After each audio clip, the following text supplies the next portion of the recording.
crianças.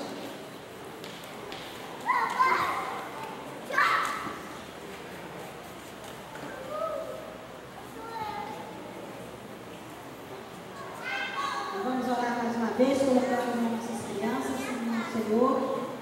Que o Senhor possa estar abençoando essas vidas, que eles possam crescer na graça e no conhecimento do Senhor. Pai querido, Pai amado, mais uma vez, Senhor Deus, buscando a tua presença. Nós louvamos e exaltamos ao Senhor, porque, Deus querido, só o Senhor é merecedor de toda a honra, toda a glória, todo o louvor. E, Pai querido, nesta oportunidade, quero colocar diante de Ti, Senhor Deus, cada criança, Senhor Deus, que está aqui, Senhor Deus.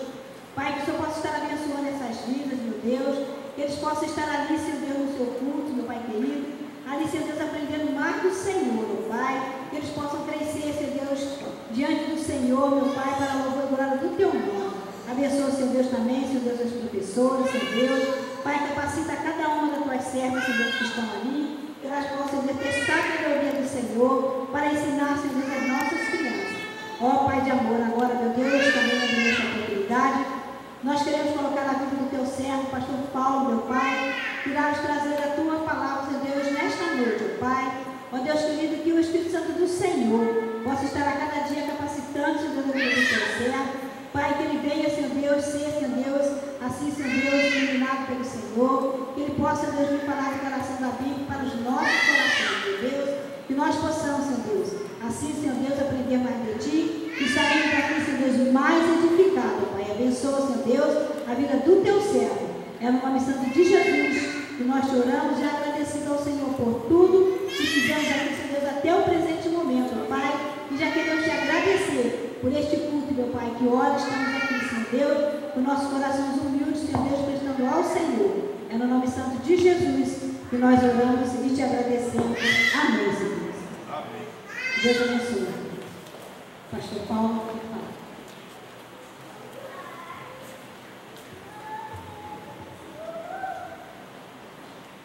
Boa noite aos irmãos, eu saúdo a todos com a graça e a paz do nosso Senhor e Salvador Jesus Cristo, amém? Eu quero agradecer a presença dos visitantes, aqueles que nos visitam nessa noite, em nome de toda a Igreja Batista de Santa Anésia, sejam bem-vindos em nome de Jesus. Aqui não é outro lugar senão a casa de Deus, e sinta-se bem em nosso meio. Quero agradecer também de antemão o pastor Adilson pela oportunidade, que sempre tem me dado oportunidade aqui. Eu louvo a Deus pela vida do pastor Adilson, oro sempre pela sua vida, pela sua família, pelo seu ministério, que Deus continue a cada dia abençoando a sua vida e o seu ministério aqui nesse lugar, que Deus colocou ele. E nesse momento nós vamos estar compartilhando a palavra do Senhor. E para isso eu convido os irmãos a abrirem no Evangelho de Marcos, no capítulo de número 2. Evangelho de Marcos, capítulo de número 2. Evangelho de Marcos, capítulo de número 2. Segundo livro do Novo Testamento. Segundo Evangelho. Marcos, capítulo 2.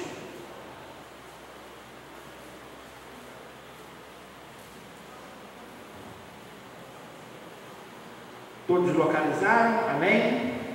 Diz assim a palavra do Senhor. Marcos capítulo 2, de 1 ao 12. Diz assim a palavra do Senhor. E alguns dias depois, entrou outra vez em Cafarnaum, e soube-se que estava em casa.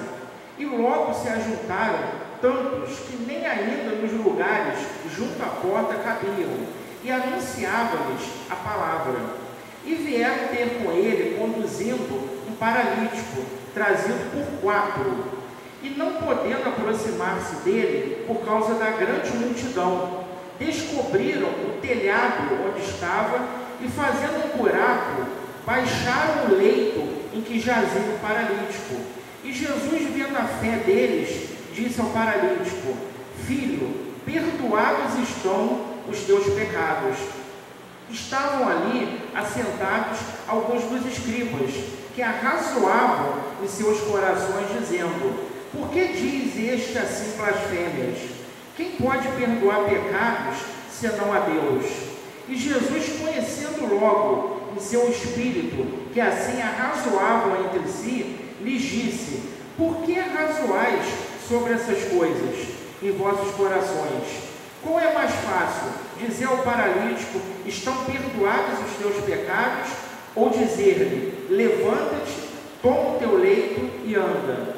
Ora, para que saibais que o Filho do Homem tem na terra poder para perdoar pecados, disse ao paralítico: a ti te digo, levanta-te, toma o teu leito e vai para a tua casa. E levantou-se e, tomando logo o teu leito, saiu da presença de todos, de sorte que todos se admiraram e glorificaram a Deus, dizendo: nunca tal vimos. Que Deus abençoe a leitura da sua palavra. Aqui, meus irmãos, só nessa leitura da palavra de Deus em si, nós já sairíamos daqui totalmente edificados. A leitura da palavra de Deus, ela proporciona uma edificação em nossas vidas espirituais. Só que nós queremos, nesse momento, nos aprofundarmos um pouco mais nessa leitura que nós fizemos.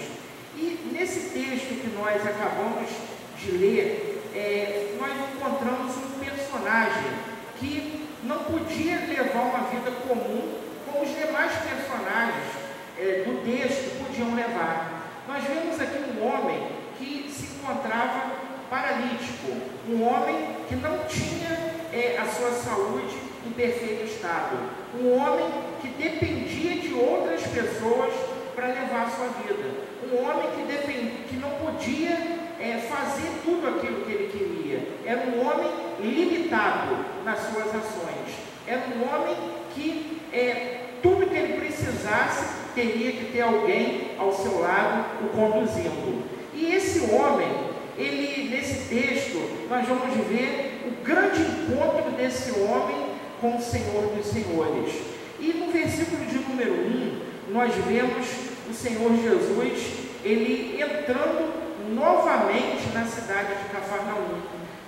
O versículo de número 1, eu quero enfatizar a expressão quando diz que Jesus entrou outra vez em Cafarnaum. Nós percebemos aqui que Jesus, ele já havia estado naquela cidade. Não foi a primeira entrada de Jesus ali naquele lugar. Ele entrou outra vez naquela cidade. Ora, se Jesus havia estado ali, talvez muitos perguntem: por que Jesus precisou voltar ali? Isso nos mostra, meus irmãos, meus amigos presentes, que quantas vezes for necessário Jesus falar contigo, criar situações para falar com você, ele vai criar. Quantas vezes for necessário Jesus, Deus, ir ao seu encontro, ele vai. Não importa quantas vezes você já tenha ouvido falar sobre Deus, falar sobre Jesus, não importa se 10 vezes, 20 vezes, 100 vezes, não importa. Deus, quantas vezes for necessário trabalhar na sua vida, ele vai fazer isso. Por isso que Jesus voltou naquele lugar. Jesus havia realizado obras naquele lugar, mas ainda faltava obras a serem realizadas ali. Então, por isso que Jesus, ele voltou naquele lugar. Jesus, ele precisou voltar ali, porque a obra ali não estava completa. Ainda precisava ser realizado, feitos ali naquele lugar. Havia pessoas ali que precisavam glorificar a Deus ainda. Então, Jesus novamente voltou àquele lugar. Nós percebemos com isso que Deus, ele não desiste de você. Deus, ele cria situações, utiliza pessoas, utiliza meios diversos para que você possa te proporcionar uma oportunidade de você ter um encontro verdadeiro com Deus. Talvez, por exemplo, uma situação no trabalho, por exemplo, você recebeu uma promoção no seu trabalho. Ali foi uma oportunidade criada pelo próprio Deus para que naquela situação você percebesse: opa, recebi uma promoção, existe um Deus que me abençoou. Se você passou por uma situação de enfermidade, você vai perceber naquela situação que existe um Deus que pode te curar, que pode trabalhar em cima da sua saúde. Enfim, há diversas situações que nós passamos, criadas até pelo próprio Deus, para que você tenha a oportunidade de ter um encontro com Ele. Muitas das vezes é necessário passarmos por diversas situações para que acordemos e enxerguemos que existe um Deus que quer se relacionar comigo. Mas muitas das vezes muitos ainda não acordaram, passaram por situações diversas, mas ainda não acordaram. Mas Deus, Ele não desiste de você. Deus, Ele não desiste. Quantas vezes for necessário Deus estender a mão, te levantar, Ele vai fazer. Eu assisti nessa semana na televisão um caso muito interessante de um rapaz que veio de Guiné-Bissau, lá da África. Ele veio para o Brasil, não trouxe nada, ele veio tentar a vida aqui no Brasil, e ele veio para o Rio Grande do Norte. Ele chegou ali, não tinha amigos, não tinha familiares, não tinha casa, não tinha nada ali naquele lugar. Ele veio tentar a sorte no Brasil.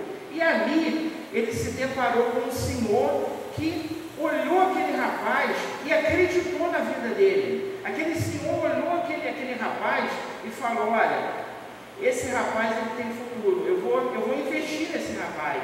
E aquele senhor acolheu aquele rapaz em sua casa, deu comida àquele rapaz, preparou um quartinho para aquele rapaz viver um tempo, ensinou o português para aquele rapaz. Enfim, aquele senhor investiu na vida daquele rapaz. Aquele rapaz hoje, ele é um grande jogador de futebol lá no Rio Grande do Norte, joga num grande time lá, é o craque do time, é o jogador principal, é o capitão do time, e ele chegou aqui sem nada. Mas por que ele chegou aonde ele chegou? Primeiro, porque ele encontrou alguém que acreditasse nele. Ele encontrou alguém que via ele errando e corrigia ele, que via ele, muitas das vezes, passando necessidade e supria a sua necessidade. Ele encontrou um homem que investiu na vida daquele rapaz, e ele mostrou a gratidão dele nesse programa, mostrando o quanto ele era grato a esse senhor que fez ele chegar onde ele chegou. Hoje ele tem uma família aqui no Brasil, tem um bom salário, tem uma profissão, ou seja, alguém acreditou nele. Trazendo isso para a mensagem, nós temos um Deus que acredita em cada um aqui. Nós temos um Deus que nos acolhe, independente de como somos, do que fizemos, do que já passamos. Para Deus não interessa. O que interessa é que Ele acredita em você. Quantas vezes for necessário você cair e Ele te levantar, Ele vai fazer. Quantas vezes for necessário Deus criar situações para que você se desperte, Ele vai criar. Enfim, Deus, Ele acredita em você. Deus, Ele não desiste de você. Seja você quem for, seja o que você já tiver feito nesse mundo. Para nós aqui, não interessa, nem para Deus. O que interessa para Deus é a sua vida e o crédito que Ele deposita em você nessa noite. Por isso que Jesus, Ele voltou outra vez naquele lugar, porque havia mais obras a serem realizadas ali. Jesus acreditava em pessoas ali serem impactadas, transformadas pelo poder de Deus. No versículo 2, nós encontramos aqui a grande multidão naquele lugar. Quando Jesus chegou, uma casa ali acolheu Ele, e aquela casa encheu. Não havia lugar mais para ninguém naquela casa.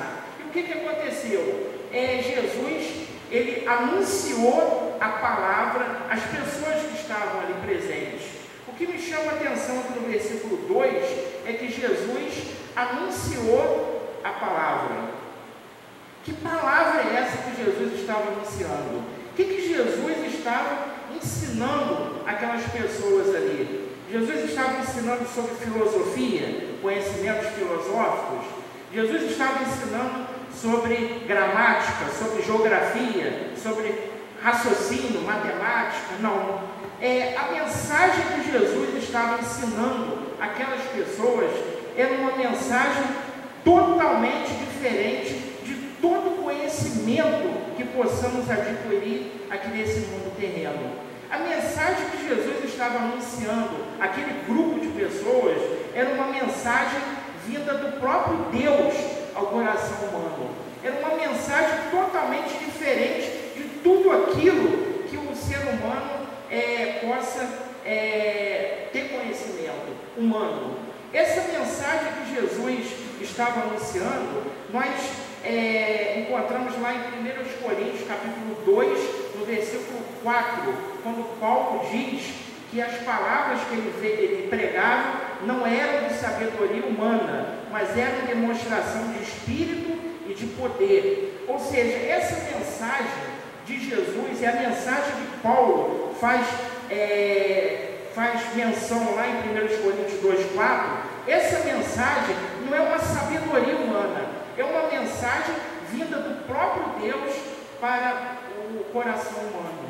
Essa mensagem é aquela mensagem que hoje nós conhecemos como Evangelho. A palavra Evangelho, ela tem um significado muito interessante, a palavra Evangelho. Romanos 1,16, o mesmo Paulo, ele vai dizer que o Evangelho, ele é o poder de Deus. Ele não se vergonha do Evangelho, porque esse Evangelho é o poder de Deus para a salvação de todo aquele que crê, primeiro do judeu, depois do grego, como ele cita. Esse Evangelho, essa mensagem, essa palavra que Jesus estava anunciando, é aquela palavra que vem do próprio Deus, que penetra na mente humana e realiza várias atuações de Deus, várias transformações, vários impactos na vida do ser humano. É aquela mensagem que leva o homem a enxergar aquilo que Deus quer para ele. É aquela mensagem que aquilo que o homem não conseguia enxergar anteriormente, ele começa a enxergar aquilo que Deus tem preparado para ele. Ele começa, através dessa mensagem, o Evangelho, ele começa a enxergar aquilo que falta para a vida dele. Ele começa, a mente dele se abre. Aquele bloqueio que existia é tirado. Como diz 2 Coríntios 4,4, que o Deus desse século cega o entendimento dos incrédulos, para que não lhes resplandeça a luz que é o Evangelho de Cristo. Então, há um bloqueio na mente humana, e esse bloqueio é retirado quando essa palavra, quando essa mensagem de Deus, o Evangelho, é anunciado. Mas talvez você se pergunte nessa noite: será que eu já ouvi essa mensagem? Será que essa mensagem já chegou na minha vida? Eu te respondo: essa mensagem está chegando agora na sua vida. Essa mensagem pregada aqui é o Evangelho, a mensagem de Deus que há solução para a sua vida. Esse é o Evangelho, é a mensagem de Deus que há solução, há salvação, há redenção para a sua vida. Esse é o Evangelho, aquela mensagem sobre todas as mensagens, aquela mensagem que produz mudança, que produz transformação, que produz edificação, que produz mudanças que qualquer outro conhecimento humano não pode promover. É uma mensagem diferente, é uma mensagem que leva ao homem a abandonar o seu estado de vida errado e passar a trilhar o caminho criado por Deus para a sua vida. Essa era a palavra que Jesus estava anunciando àquele grupo, uma palavra que transforma, uma palavra que há de esperança, uma palavra de amor, uma palavra de salvação. Essa era a mensagem que Jesus estava anunciando, e essa é a mensagem que nessa noite está sendo ministrada ao seu coração. E no versículo 3, nós vamos ver o primeiro contato desse paralítico com Jesus. Nós vamos ver a chegada dele àquele lugar.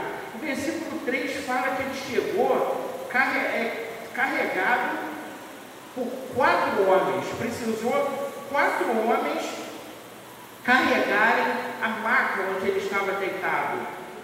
4 homens precisaram levar aquele paralítico. Ele foi trazido até Jesus por 4 homens. Nós percebemos aqui que aquele homem, ele se encontrava num estado da sua vida que ele precisava ser carregado por outros. Ele não podia chegar a Jesus sozinho. Ele precisava ser carregado por outros. Nós vemos aqui, fazendo uma analogia a hoje, a situação de hoje de muitos hoje se encontram paralíticos, não paralíticos do corpo, mas muitos hoje se encontram paralíticos da alma. Muitos hoje se encontram paralisados diante de alguma situação adversa que enfrentou e isso te fez ficar paralisado. Muitos hoje ficaram paralisados diante de uma notícia da medicina que desenganou você. Muitas das vezes foram fazer um exame e o exame não foi aquele que você esperava. Isso te paralisou também. Muitas das vezes uma situação na sua casa ou no seu relacionamento, enfim, alguma situação adversa que te paralisou de alguma forma. Muitos nessa situação acabam perdendo a sua fé em tudo e todos e acabam tendo que ser conduzidos por outras pessoas. Muitos acabam tendo que ser perdem totalmente as suas forças e não tem mais ânimo, mais força, mais coragem para enfrentar a vida. Muitos se encontram dessa forma, mas lá em Mateus 11:28, Jesus ele vai direcionar uma palavra a esse tipo de pessoa, a pessoas que se encontram paralisadas da alma. Jesus vai dizer em Mateus 11:28, vinde a mim, vós que estáis cansados e sobrecarregados, e eu vos aliviarei. O alívio que muitos hoje precisam só vem através de Cristo. Só Jesus é que pode promover em sua vida aquele ânimo que você precisa e tirar essa paralisia, essa situação que te paralisou, que não deixa você ter um contato com Deus, ou que parou a sua caminhada cristã, enfim, aquilo que esteja te paralisando, seja em que área for, essa paralisia, ela só pode ser curada quando Jesus entra na vida de uma pessoa. Só dessa forma é que essa paralisia é sanada, que essa paralisia é tirada da vida da pessoa, quando esse alívio que Jesus promete chega. Mas para que isso aconteça, é necessário o vir, como Jesus fala, vinde a mim. Para que o alívio chegue, é necessário uma atitude minha, eu ir até Jesus. Quando eu me disponibilizo a ir, esse alívio chega, essa paralisia é desfeita na minha vida, e eu tenho forças, ânimo para continuar a caminhada, ou para ter um encontro realmente verdadeiro com Deus. Esse homem, ele se encontrava assim, ele precisava de pessoas para carregar ele não tinha ainda o conhecimento total de Deus, então ele precisava ser carregado, ele não tinha um alívio ainda para a sua vida. Mas no versículo 4, nós vamos ver uma situação adversa. Versículo 4, e não podendo aproximar-se dele por causa da grande multidão, descobriram o telhado onde estavam e fizeram um buraco no telhado. No versículo de número 4 nós vemos que eles chegaram ali à casa onde Jesus estava, só que eles não podiam passar com a maca, a multidão era muito grande e eles não podiam chegar dentro da casa, aquela multidão espremendo. Diante daquela situação, nós vemos que aqueles homens, eles não se intimidaram com aquela situação, eles sabiam o que eles queriam, eles sabiam onde eles queriam chegar, e não importava a situação, eles determinaram que eles iriam chegar ao destino que eles traçaram. Eles queriam Jesus e nada, nem ninguém ia impedir o encontro encontro deles com o Senhor Jesus. Hoje em dia, muitos também, diante de alguma adversidade, desanimam da caminhada cristã ou desanimam até de querer ter um encontro com Deus. Muitos hoje, diante da primeira dificuldade, abandonam a Deus, não querem mais saber de vir à igreja, de buscar a Deus, de orar, de ler a Bíblia. Muitos hoje, diante de dificuldades, acabam se entregando à dificuldade e deixando de buscar em Deus a solução para aquilo. Muitos enxergam a dificuldade com um holofote tal que Deus fica esquecido.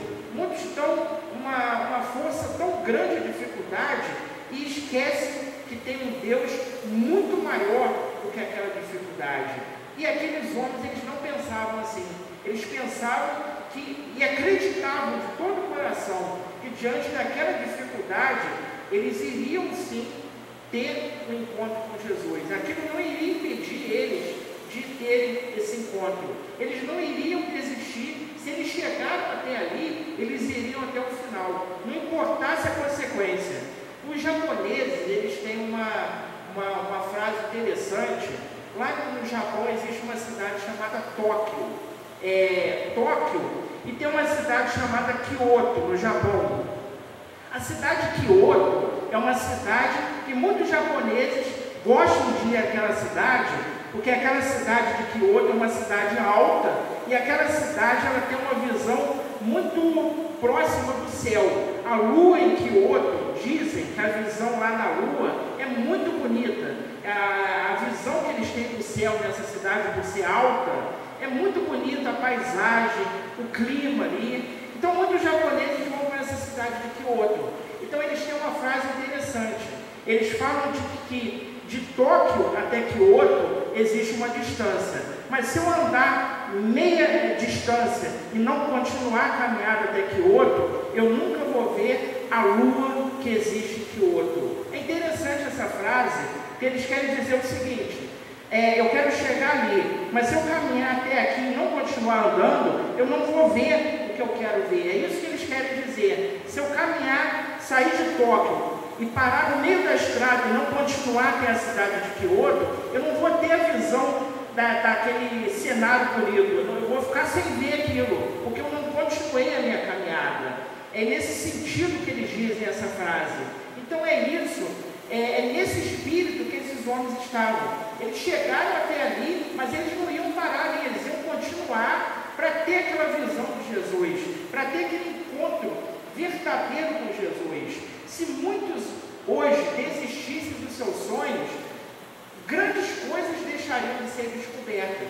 Por exemplo, os irmãos Green inventaram o quê? O telefone. Hoje já tem até o celular, cada um tem o seu celular. Começou com o telefone de fio, hoje cada um tem o seu próprio celular de bolso.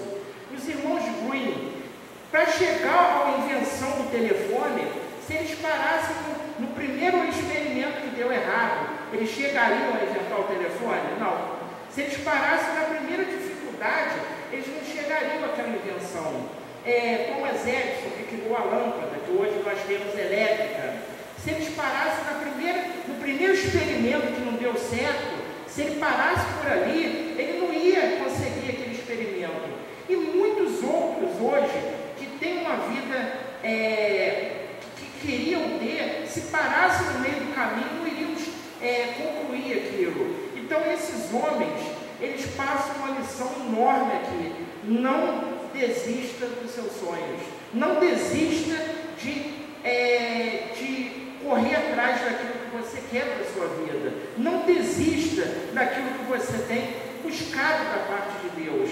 Não desista, se você ainda não teve um encontro verdadeiro com esse Deus, não desista de buscá-lo, porque Ele está te esperando, Ele está de braços abertos esperando você. Mas há obstáculos que você tem que romper para se encontrar com esse Deus. Há obstáculos que Deus, Ele até pode, mas Ele deixa que você rompa esses obstáculos. Há um obstáculo, por exemplo, da família, do trabalho, dos amigos. Muitos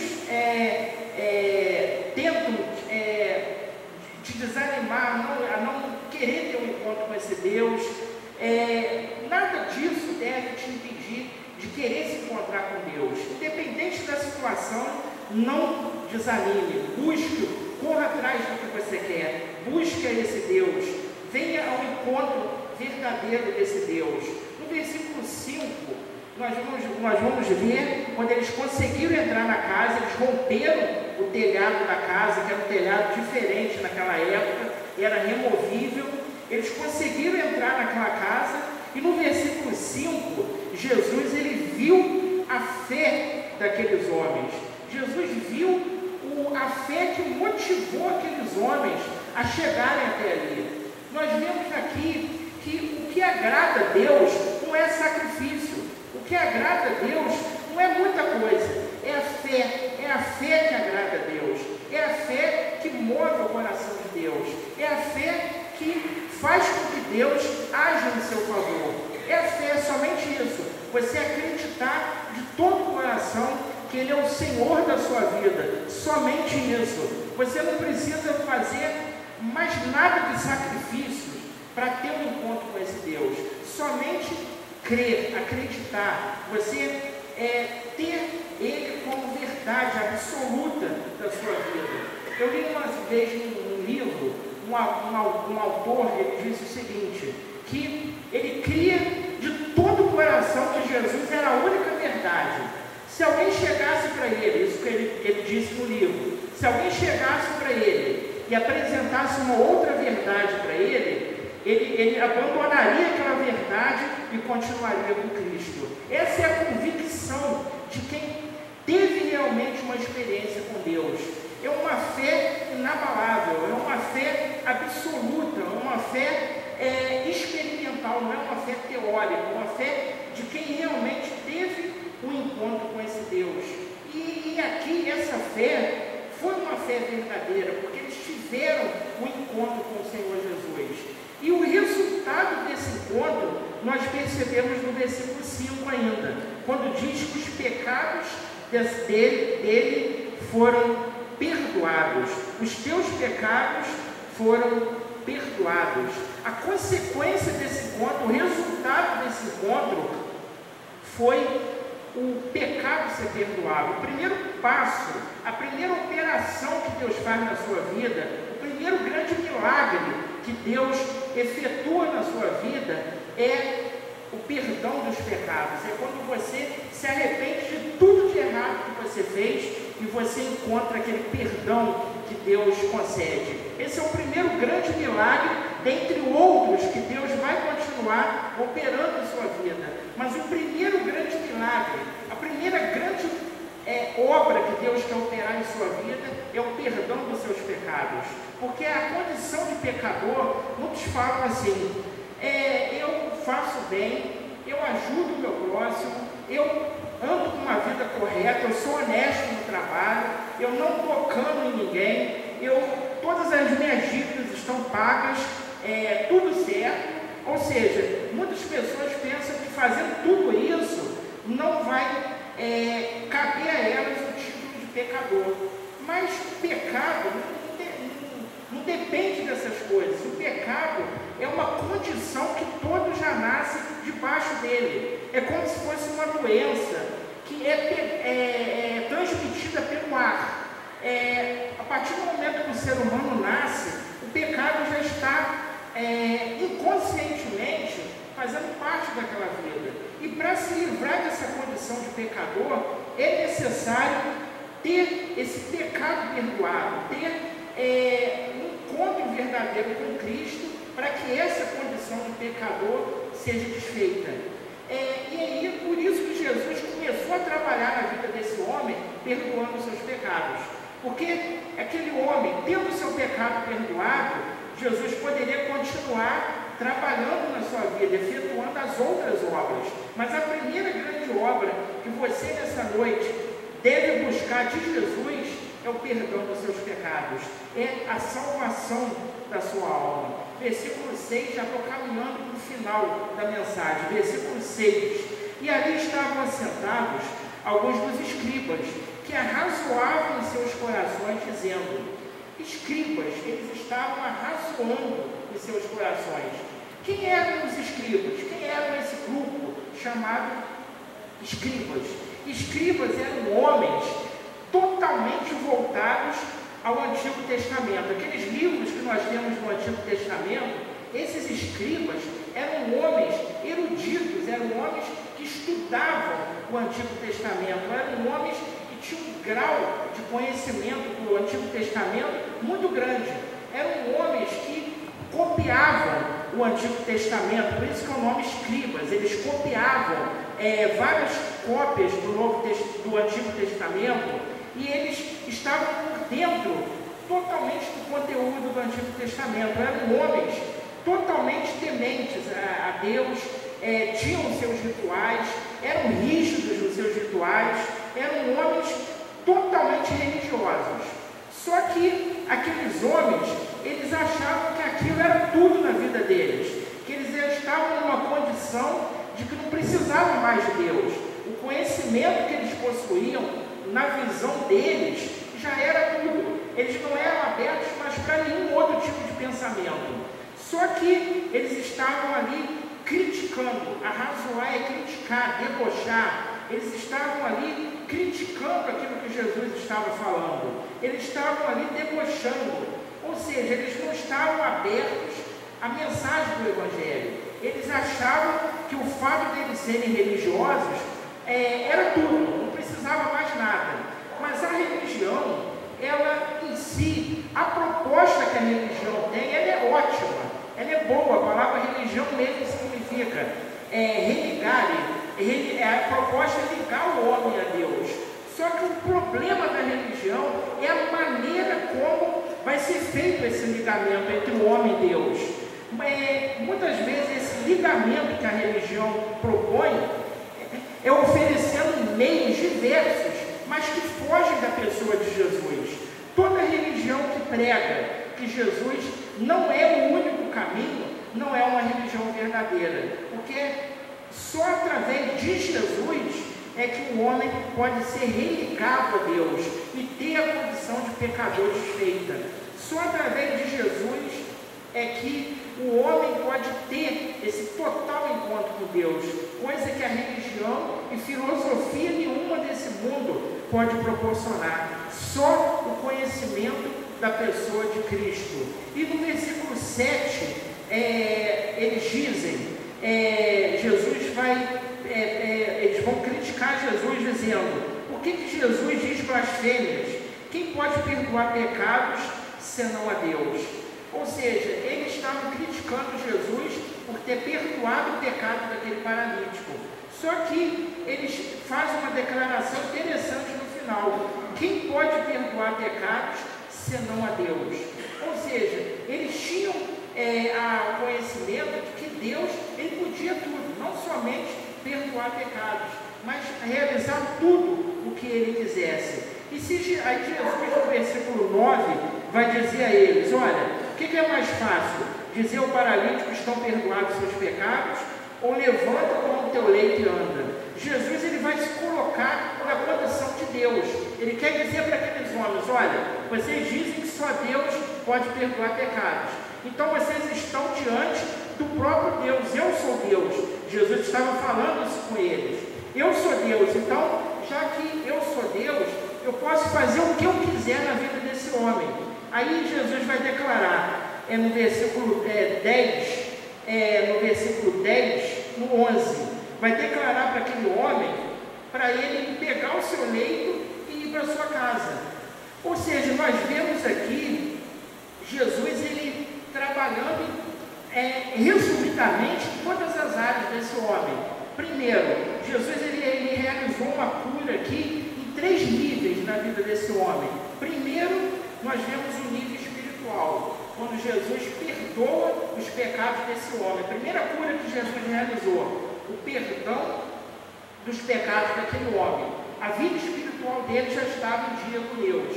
Segunda cura que Jesus realizou, a cura do corpo. Levanta-te e toma a tua cama. Ou seja, aquela paralisia do corpo foi retirada. A cura física.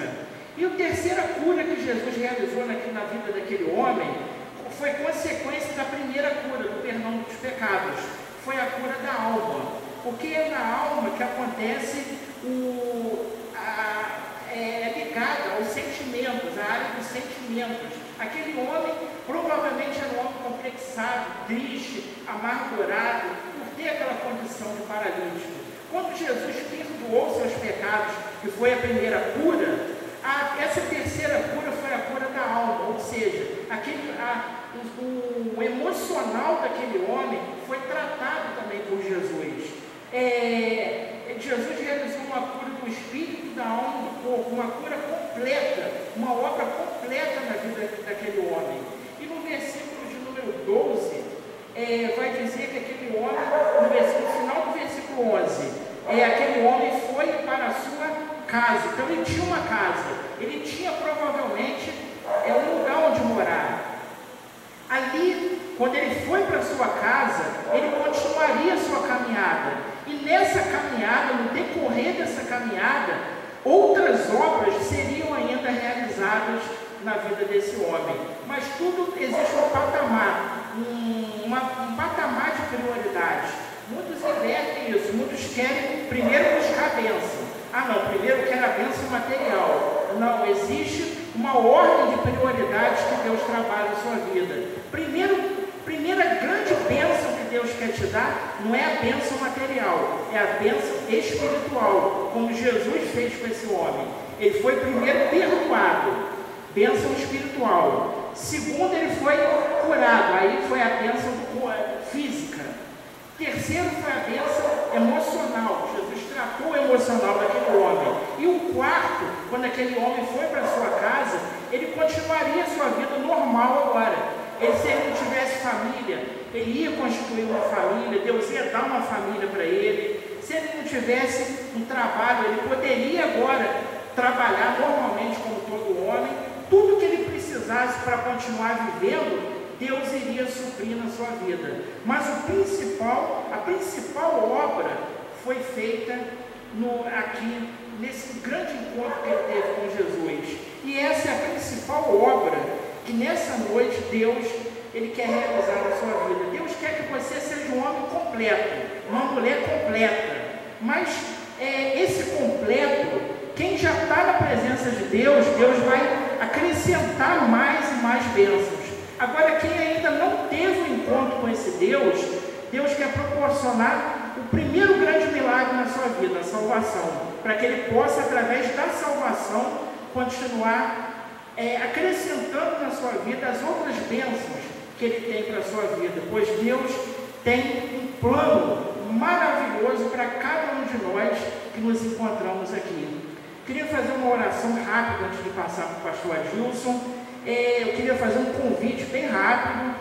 Alguém nessa noite que quer ter um encontro com esse Deus, que ainda não tem certeza de que Jesus habita na sua vida e quer nessa noite ter esse primeiro grande milagre realizado na sua vida, que é o milagre da salvação, o perdão dos pecados, o milagre espiritual. Tem alguém aqui nessa noite? Levante uma de suas mãos, eu vou estar orando pela sua vida. Tem alguém nessa noite que quer aceitar Jesus como o único e suficiente Salvador da sua vida? Só levantar uma de suas mãos, é um gesto simples. Deus não exige mais nada de você, apenas a sua fé, como foi dito aqui no texto. A fé daqueles homens é que impressionou Jesus. Não foi nada que eles pudessem fazer, foi a fé daqueles homens. Basta somente você ter fé nessa noite, você acreditar que existe um Deus que está te contemplando nesse momento, um Deus que quer trabalhar na sua vida, um Deus que há muito tempo, mas muito tempo mesmo, já tem te chamado. E talvez você tenha adiado esse grande encontro, mas nessa noite, deixa de adiar. Nessa noite, se lance aos braços desse Pai maravilhoso que quer te abençoar nessa noite. Tem alguém que quer ter esse grande encontro nessa noite? Levante uma de suas mãos, eu vou estar orando pela sua vida. Amém. Vamos estar orando, então, agradecendo a Deus por tudo que nós ouvimos da parte dele nessa noite. Senhor nosso Deus, nosso Pai, nós te louvamos, Senhor, porque o Senhor realiza uma obra completa realmente em nossas vidas. Nós te louvamos porque chegamos até aqui e temos certeza que não vamos parar aqui. A nossa caminhada ainda há de ter muitas bênçãos do Senhor, muitas bênçãos reservadas para as nossas vidas. E nós te louvamos pela maravilhosa bênção que um dia o Senhor operou em nossas vidas, que foi a certeza de que somos hoje perdoados pelo Senhor, de que se cairmos, existe um grande Deus que nos estende as mãos e nos coloca no trilho de novo. Muito obrigado, Pai. Muito obrigado, porque aqui nós estamos e aqui vamos continuar realizando a tua obra e continuando essa jornada que o Senhor nos deu. Muito obrigado por tudo. É o que nós oramos em nome do Senhor Jesus. Amém. Vou passar a palavra para o pastor Adilson.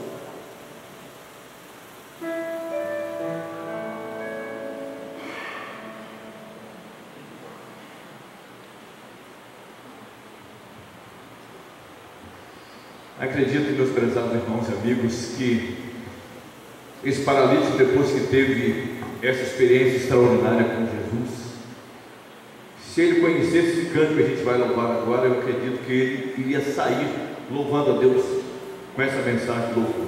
Ela diz assim: Jesus Cristo mudou meu viver. Jesus mudou a história da vida deste homem. Parecia difícil, né? Parecia difícil, parecia talvez impossível, né? O pastor Paulo disse aqui que Jesus trabalhou, né, na área emocional da vida desse paralítico. Eu imagino que muitas vezes o que se passava na sua mente é o que se passa muitas vezes na minha e na sua mente também. A gente pensa assim: a minha vida não tem mais jeito, a minha vida não tem mais solução, a minha vida está assim mesmo. E até nós pensamos assim: eu não sei o que eu vou fazer agora com a minha vida. Mas quando a gente tem um encontro com Jesus, Jesus muda a nossa história. Eu imagino que aquele paralítico, né, muitas vezes ele pensou assim, né, eu sou paralítico, né, estou enfermo e não encontro alguém para poder me ajudar, mesmo com aqueles 4 seus amigos. Mas diante da sua situação era muito difícil. Certamente ele pensou, né, vou desistir. Mas a palavra dos seus amigos houve a insistência de querer colocá-lo diante de Jesus. É isso que a mensagem dessa noite traz para os nossos corações. É dizer que há alguém que pode mudar a história da sua vida. E esse alguém chama-se Jesus Cristo. O Ministério do Louvor vai estar louvando a Deus com essa canção. E eu gostaria que você, né, pensasse sobre isso. Você que está aqui nessa noite,